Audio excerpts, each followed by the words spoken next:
Superintendent's finishing up a meeting, but we'll be joining us shortly.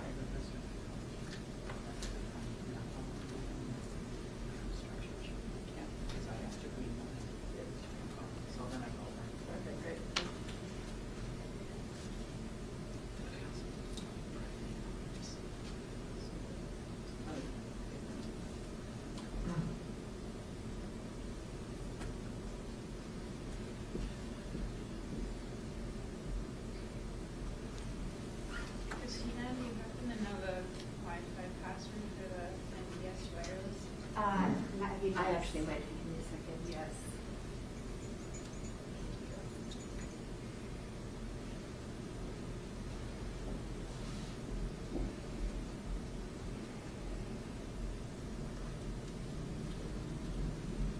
Go on to the EC or ESC wireless. Okay. It's EDUCAT on the Wi-Fi 000.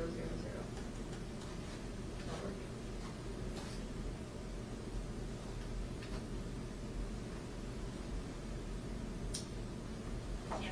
Thank you.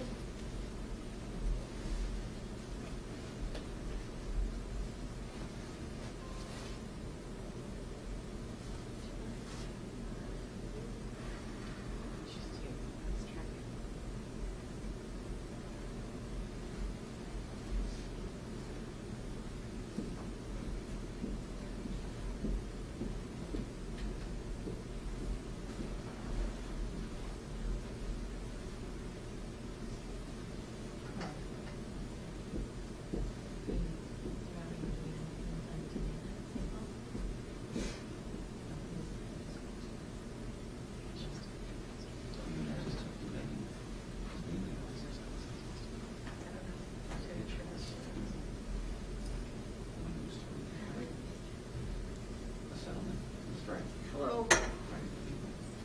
Thanks everyone for coming out. Is it okay if I stay down here? And Yeah. as opposed to standing at the... Can you hear all right, or do you need a microphone? Microphone? Well, Julie, it won't be just one, there's about one to Oh, there's a I'll bunch stand. here. I'll get up here. The superintendent will be here. He's meeting with some other community leaders. He'll be here in just a second, but so we thought I'd have Chair Ellison come in first so that you guys aren't waiting any longer. Thank you, everybody. I want to start by thanking you for coming here today. Your presence underscores for me how important our public schools are. Want to take that off or not? Do you, Can you hear all right? should I take it? I'll take it off. If you're able to uncomfortable. I can do that. Yes, that actually makes it easier to talk. So thank you. Your being here underscores the importance that our public schools are to the strength and the future of our Minneapolis community. I also want to reiterate my concern and sadness both about the discord between MFT and MPS and about the fact that our students are not in our classrooms learning today. The MPS board is doing everything we can to get our students back into school. I'm getting calls from people saying, what's the sticking point? Why aren't you coming to an agreement? I've been at the table and it's been really hard. But I'm here to say very clearly that the sticking point is just what Superintendent Graff will tell you. We can't spend money that we don't have. Our resources that we do have must support building a more equitable MPS with teachers who reflect the diversity of the students that they are serving. That includes providing livable wages to our lowest paid workers. Yet MFT has made no movement toward realistic salary proposals, and they have removed any reference to ways we can build a more diverse workforce. All of our teachers are undeniably the heartbeat of our community, and they deserve as much as they are asking for. But I know of no school district that's been financially weathered staff increases to teachers' current request, now down to 12%, or an additional $95 million over 2 years. We just don't have that money. Providing that kind of salary increase would mean massive cuts across Minneapolis Public Schools. And we all know where those cuts historically have happened. It's going to affect our students of color and our students most in need. I want to deeply thank our educators for everything they've done for our students, especially over the past 2 years. They have, in some cases, quite literally held students and their families together. But I'm also deeply saddened that we have moved to a strike. Minneapolis has to be fiscally responsible, and Minneapolis has the opportunity to change the face of education by changing our teacher contracts to allow for building a more diverse staff. On behalf of our students, I'm here in hopes that that will happen. So, thank you. Run over to see Superintendent Graff's on his way. Thank you for understanding.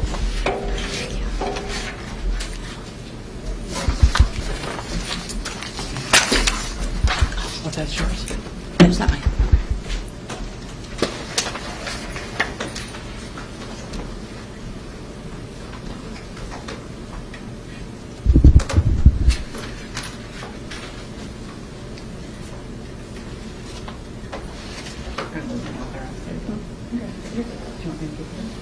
Can I just hang out here?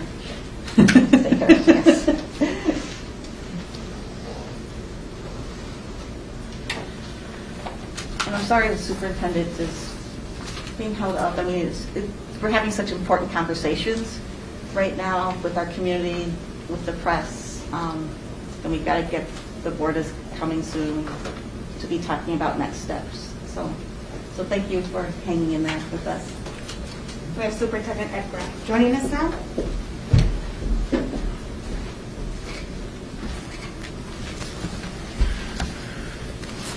Good afternoon, everyone. Thank you for being here with us. Thank you, Chair Ellison.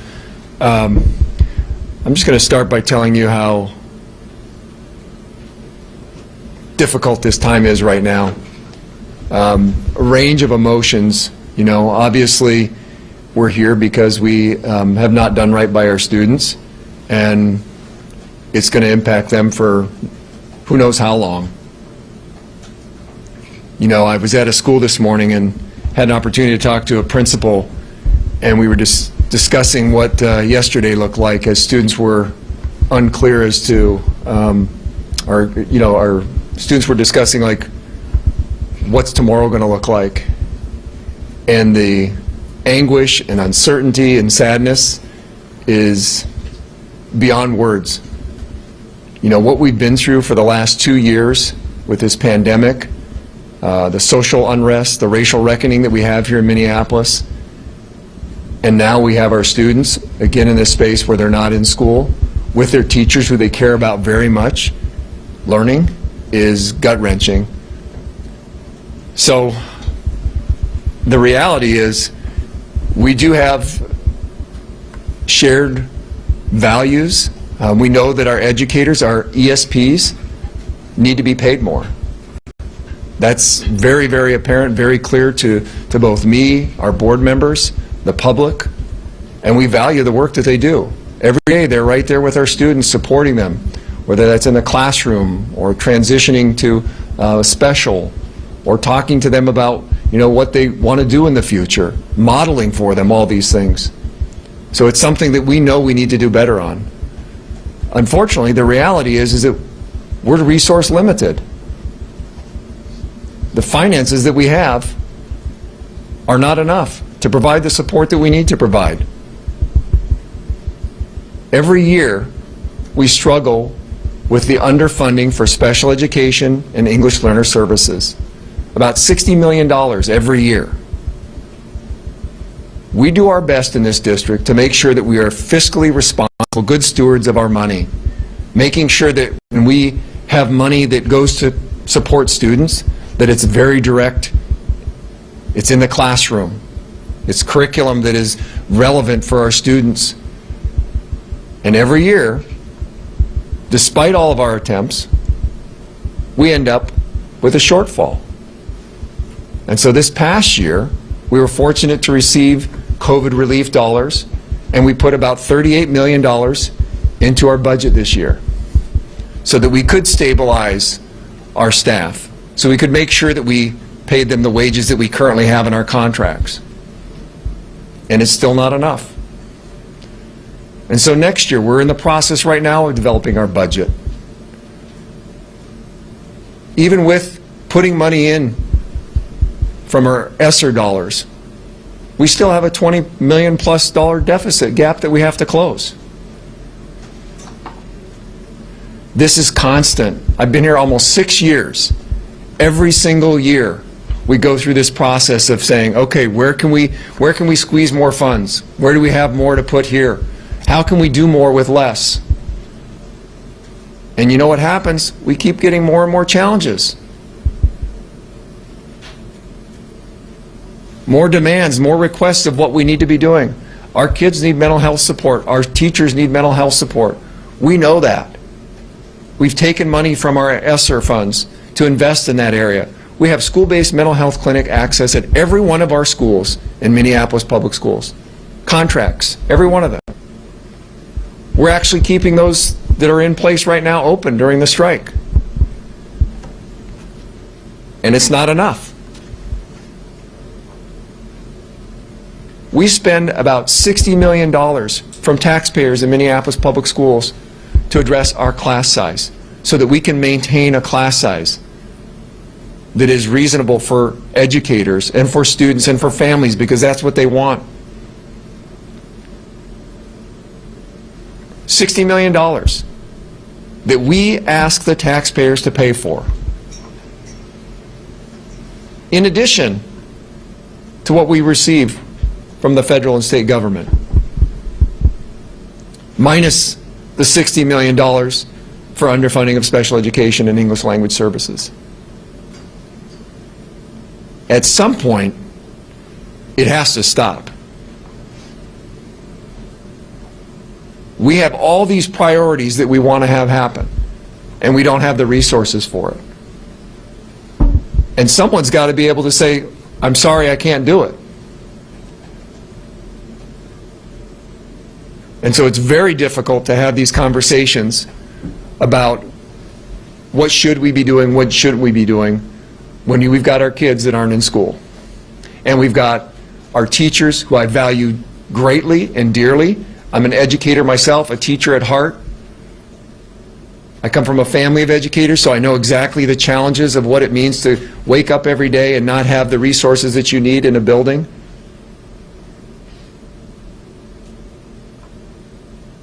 This is it. This is the opportunity. And if we can't fix this, it's not going to be just bad for our Minneapolis Public Schools. It's going to be bad for public education. And most importantly, it's going to be bad for our kids. So I'm frustrated, I'm sad, I'm disappointed, I'm concerned, and at the same time, I want our educators, I want our teachers to know that I value and appreciate, and I respect the work that they do. Having been an educator, having been a principal, having been a teacher, never having been that during a pandemic, though, I can only imagine the challenges that they're facing. And I also feel very, very concerned about what's happening with our families right now. They don't know what tomorrow's going to be. We're attempting to provide meal service, so families will be able to pick up meals, bagged meals at our schools. You know, the questions come up around supervision. What are we doing for supervision? We have a very, very limited number of schools that will be able to provide extreme supervision care upon request because we don't have the staff available. My ask is that we get to the table, we negotiate in good faith, and we figure this out as quickly as possible. I've asked our team to be available night and day. We've got to settle this. We've got to get it figured out. We've got to come together. At the end of the day, we're still going to have to walk through those doors and support our students through the rest of this school year. That's the immediate thing right now. The long-term issue for us is we've got to figure out this funding. We value education. We value what it provides for our students, public education. We've got to do things differently.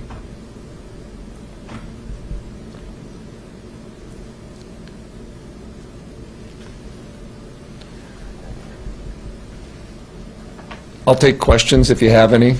I know that there's probably some technical questions that we've not been able to speak to around what those proposals have been. Obviously, during mediation, we want to honor the process and make sure that we're mediating in good faith, negotiating in good faith. You know, I think we're still very far apart in terms of where those proposals are. Nearly $100 million differences. And as I've mentioned already with our budget, that I don't see a way out of that. I mean, we will need to get very, very creative and figure out how we can close the gap on some of those requests. But we're committed to working with both of our unions, being very clear that we value the work that they do. We know we need to pay our ESPs more. That is something we're committed to doing. We just need to make sure that we can do that in a way that keeps us financially sustaining this district. So the short-term needs that we have, we need to address those, but also being mindful of what that future is going to look like, because we aren't going to be able to do it on our own. We've asked the taxpayers of Minneapolis repeatedly to help out, support. We've asked our educators to hold back a little bit, to wait. And most concerningly, we've asked our students and families. So it's time for adults to step up and do what's right. Superintendent, two questions. You said $100 million in part. Is that between the cost of your two proposals? You talked about budget deficits in the past, about that. So is that the actual number you're in part? So it's, right now when you look at the MFT's cost, their total cost of all the things they put on the table, it's an additional $160 million annually above what we have currently budgeted. And there are some great proposals in terms of what we would like to do. But as I've said time and time again, and the chair's heard me say this, we can do anything, we can't do everything. So we're having to make decisions around, okay, is it compensation? Is it for our mental health supports? You know, is it for making sure we have those resources that are needed in the classroom with the curricular materials? I mean, it's all these different trade-offs that every district in Minnesota is going through. That's nothing new. But you, $100 million between two. You're at 60 and they're at 160? No, it's a little more technical than that. I mean, again, if their total package of things that they're asking in their proposal were added up, it's roughly $166 million above what we've already budgeted for. When it comes to the, when you talk to the union leaders, they're very clear. They want $35,000 minimum for the ESPs they were at one point asking for a 20% general wage increase. Can you clarify for our viewers, where are you on those proposals? They had said that you weren't willing to go there. So I think the range was 20 to 40% increase, wage increase, and the difficulty, again, is what dollar amount do we have to spend on not only their proposal, but then the teacher's proposal. And so with a deficit right now of roughly $20 million that we were, trying to put together so we could present a budget going forward, this is adding on to that. So it's very difficult to say what that dollar amount is going to be, but I can tell you it's not going to be 20 or 40%. Like we can't figure that one out, in our current space. We've got to have some back and forth. We've got to talk creatively about what that means. We have some one-time money, the ESSER money, that we've already allocated for things that we're unwilling to shift off of because it has a direct impact for students.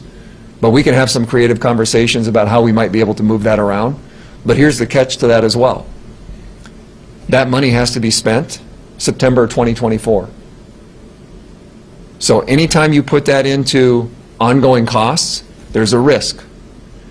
And that's the space we are in. What's the risk, What is the potential of that risk? What does it mean? It means that those kids we have now may suffer long-term in a couple years. And are we willing to take that risk? Based on what we've received in the past, I can't say that. Based on the financial situation that I've been dealing with, this board's been dealing with for 5.5 years, you get a 2% increase, and you're talking about inflation now. What CPI is, what is it, over 7%? So how are we supposed to address that? I mean, everyone in business knows this. Everyone in the community knows it. Fill up your gas tank. How much more is it now? So we know we have to do something different. It's just that we are being asked to do that as a district. We're being asked to put these dollars in motion. And wanting to be responsible, not only fiscally responsible, but responsible to our students in the short term and the long term, that's the challenge. That's the dilemma. We can't do this on our own.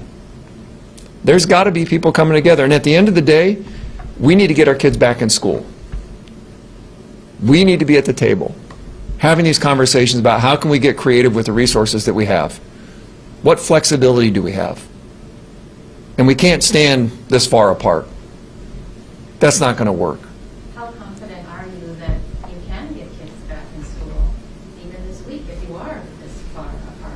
I can speak to what I'm willing to do, and I'm willing to negotiate round the clock, 24/7, starting today, tomorrow. And I know it takes two in mediation and negotiation, so we certainly have some work to do to repair that kind of conversation. But that's all I can give you is my word and my commitment to do that. Have they not been willing to do that? We've been at the table attempting to negotiate for many, many months. We went into mediation in December. We had several negotiations where we were passing proposals back and forth, and they were the same proposals that we had. So I think the bottom line is that we know things were not going the way we wanted them to go, both sides. We just need to get back to the table. Have these conversations ramped up, sorry, just to follow up, have these conversations ramped up at the Capitol? I mean, clearly you're referring to other sources here of money. I know the federal, there's clearly talk about changes with regard to funding for education federally as well, but has anything ramped up even in the last few days or weeks at the Capitol? Can you say more about that? When you say ramped up, what do you mean? Have you guys had more conversations with lobbyists or with your representatives or with the governor? I've had a conversation with the governor about other topics. I've not talked to him specifically about our financial situation here, but I think it's very apparent that we're in a different space and time when we have a budget surplus of $9 billion. But it's not going to be just one person making the decision. And I think that's what I'm getting at here when I say the adults need to come together. Like, we can go to our corner and say this is all we're willing to do, but at the end of the day, our kids are going to be the ones who suffer from it. And I don't want to be overly dramatic with it, but that's the reality. We're talking about adults here needing to step up and say, this is what we prioritize, this is what we believe in, and we're willing to commit to doing this both in the near term and in the long term. So it's going to take everyone. You know, it doesn't do any good to send out a note of, I support this individual, and put the blame on one person. Like that, I'm not going to do that. That hasn't proven to be very effective. And so if we're really committed to what we believe in as a state, as a nation, about public education and the values that we have with getting our kids in person and learning in front of their teacher and in front of those educators who are there to support them wholeheartedly, then we need to do things differently. And until that happens, all of this is show. Superintendent, simultaneously, St. Paul Schools reached an agreement to avert a strike. The union here says they achieved many of the things that the union here is seeking, and wonder if they can do it there, why can't we do it here? We're open to that conversation.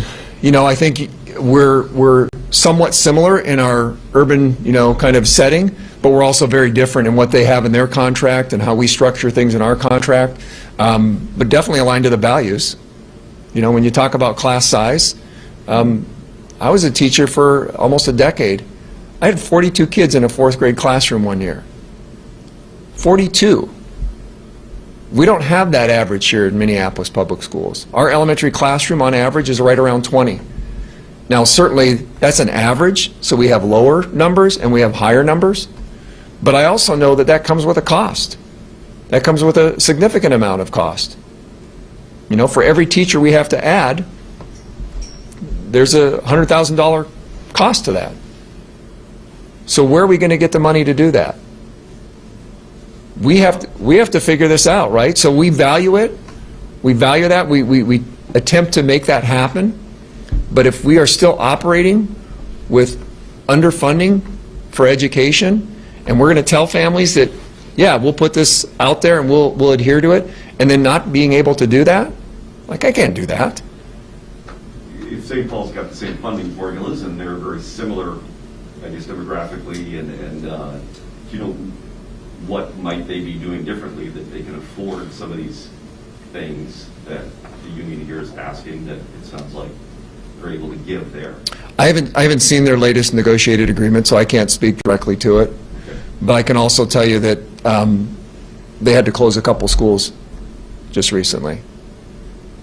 And part of what I heard when I came to Minneapolis Public Schools is that we value our schools, and we needed to make sure that we kept them open. And so we went through a very, very challenging process to look holistically across the district and see how we could reprioritize our resources and invest in schools that we had not been investing in. And the goal is to make sure that through those investments over the next year or two, we can then fairly evaluate what's happening with the number of students in our school and the viability of that school staying open. And unfortunately, we hit this pandemic, and we also have these funding challenges that are preventing us from really seeing that to fruition right now. So those are probably conversations that are going to have to happen in the near future, especially if we don't get a change to our funding. Because we know we have to make some investments that are being asked by not only the 2 unions we're talking about here, but other unions that we have. We're going to have to invest in our employees. We know that. And so the only way we're going to be able to sustain that is by getting additional funding. You either have to increase your revenue or decrease your expenses. Those are the 2 options that we have. And I can't say that I have a good handle on how to increase revenue, because I'm about educating students. Superintendent, you talked a little bit before the strike about the difficulty that declining enrollment has been for your finances. Are you worried that more kids are going to bleed away during the strike if it goes on? What we need right now is our kids in school. We need them to have the reassurances of the adults who care about them and who are there to support them in not only their learning, but in their well-being and their care on a day-to-day basis. That's what we need. That's what our families want. The emails that I'm receiving, our kids want to be in school, you know. They want to be with their teachers.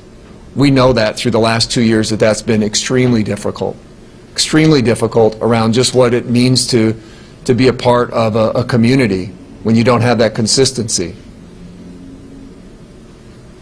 Have you had any talks today? And if not, when will those be? Talks with whom? Union. So the conversation I had just prior to this meeting was with the mediators. You know, we work with the Bureau of Mediation Services, the commissioner, and our appointed a mediator. And my ask of him was to get us back to the table. You know, my ask yesterday was to keep us at the table. And so that's my goal, is that we can be, you know, having conversations around not only what we are saying we agree to in our values, but how do we address that from a financial matter.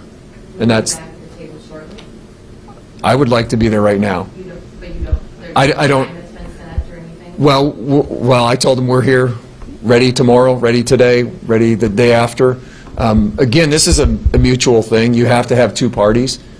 And so I appreciate all those people who are telling me you need to negotiate. But I also know that we have, you know, we have to come back together. I mean, there's a lot of tension right now about what is happening, and there's a lot of emotion. As I started this conversation with all of you, I mean, it's the range of emotions, and it's not only affecting, you know, those parties who are involved, it's affecting the whole community and our students. So my goal is to get us at the table and to get us to an agreement as quickly as possible. The union said they're going to be back at the table in 25 minutes. With us? That's what you told me. Well, you obviously have more information than I do. Well, okay. Did you? That's Did what you? I was getting at. what- Like, you don't know the time or anything. Can you tell me who shared that with you? Yes. Who? Greta. Okay. And did she say who she's meeting with? Oh, I can ask her. I can ask her. Yeah. I mean, that's great. That's great. If the table includes us, that's perfect. I don't know. I'm trying to. Question for Chair Ellison. Yes. Oh, Sorry to make you get up. but- No, that's okay.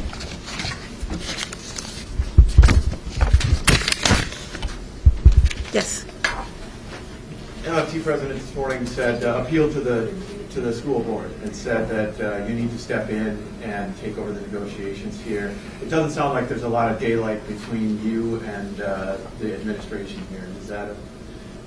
Yeah, we completely support, our board has made these decisions and set the parameters and then told administration, this is what we believe in, this is what we want to see, and believe that the administration is sharing those with the union.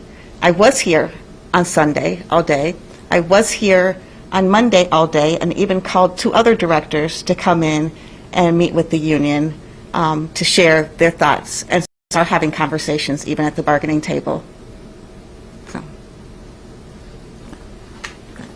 you come back. so just to clarify, it's my understanding that the mediators are reaching out to MFT to talk with them. As I mentioned just before this press conference, they met with us and we expressed our interest and our desire to be negotiating. So I would make the assumption that that's probably what the conversation is about. So, and then mediators, the one, like, do you have to have the mediators to get you to the table and then you talk about the certain proposal? Is that So mediation in Minnesota is interesting, and that's that Minnesota interesting term.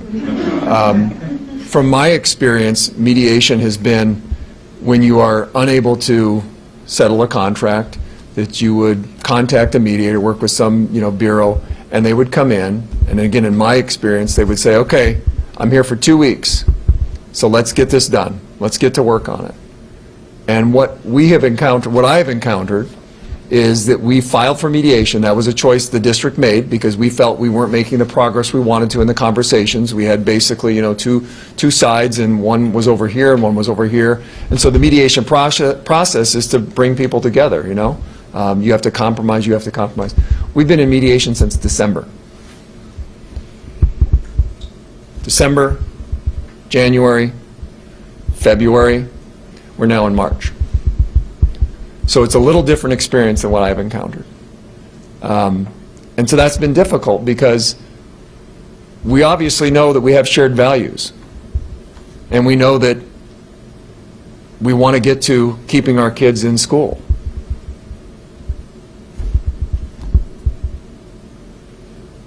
Superintendent, the union has been saying they believe there is enough funding available to achieve what they're asking for. And you're saying that there's a pretty significant deficit. Where's the disconnect there in what you're saying and what they're saying? Well, I would encourage all of you to take a look at our documents. They're on Board Book. We have finance meetings on a monthly basis. And, you know, I think it is always a question of, we have a pretty big budget, you know, $650 million budget, roughly, when you're talking about operation-wise. And so when you hear, you know, that it only costs $38 million or it costs $50 million, I mean, those are real numbers, and that's not anything to kind of just dismiss. But the challenge is that with many of those costs, they have ongoing expenses. We refer to as compounding costs. So $2,000 this year, if you move along a salary schedule in some cases, is more than $2,000. It compounds.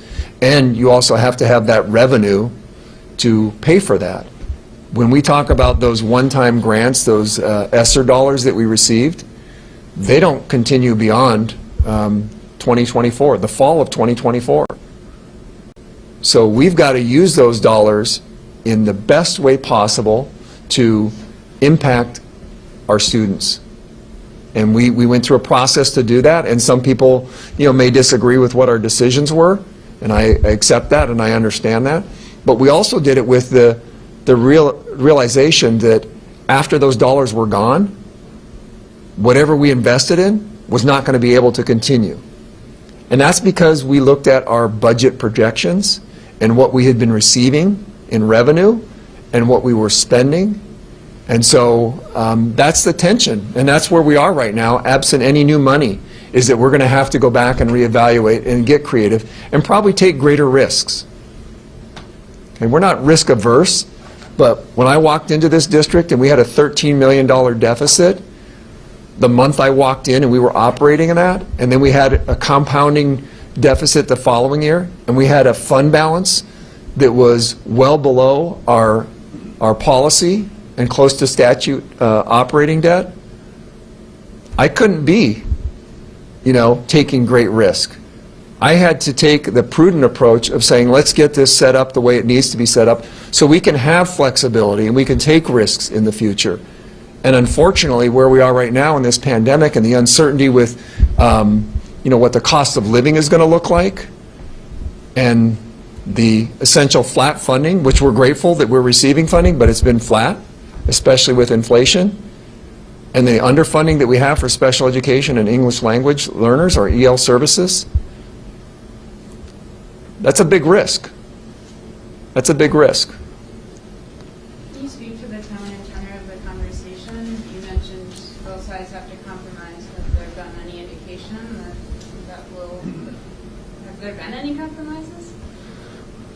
We've moved, and in fairness, the MFT teachers on their proposal, they went from, I think, an initial 20% in the first year and 5% in the second year to, I think they came down to 15% in the first year, 5% in the second year, and then 12.5% in the first year, 5% in the second year, to 12% in the first year and 5% in the second year. So they've moved. But again, doing the calculation on that number, you know, and if the priority is really addressing our ESP group, that's still a very large number that we have to try and figure out where that's going to come from. That 20% is for educators or teachers, or is that the ESP? That was a teacher. That was their initial proposal, and they moved down from there. That's separate from the ESP. Yeah, that's separate from the ESP group. So that's the general wage proposal, right? That's the general wage proposal for teachers, yeah. And I'm sure they have all that information on their website. But it's a back and forth, you know, and that's the whole idea behind mediation, is that the mediator comes over and says, you need to make an adjustment. So you send your proposal back over, and typically what happens is the other party will counter. We'll take one last question, and then we're going to wrap it up. So you go ahead. Yeah, I'm still back to ESPs for a second. The union keeps saying, and you mentioned earlier, that their bottom line thing they don't want to compromise on is a minimum of $35,000 for all ESPs. Is that, can you talk about where talks are with that? Is that totally out of reach? Where are things with the negotiations on ESP pay? So we have not seen any shift from their first proposal. They submitted to us. They kind of said this is where we are. So we obviously have to have more discussion around that. I think the one thing that I've experienced throughout my career is with that position, education assistant or teacher assistant, whatever the term might be used in different districts, I've not seen a 40-hour employee. The school day is usually 6.5 hours. And so it's not very common, at least in my experience, where you have a set 40-hour schedule. I've seen, fewer than 40 hours, and you can add those on for different unique situations and needs. But certainly we want to expand those hours if possible, which would increase wages. So that's where we are as a district. And obviously, like I said, more conversations have to happen.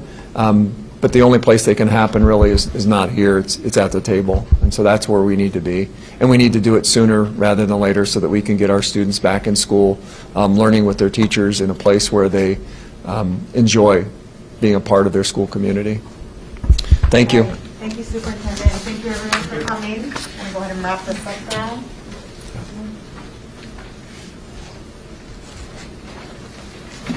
I'll let you all come and get your microphones. Thank you, Board Chair. Thank you. One question I wanted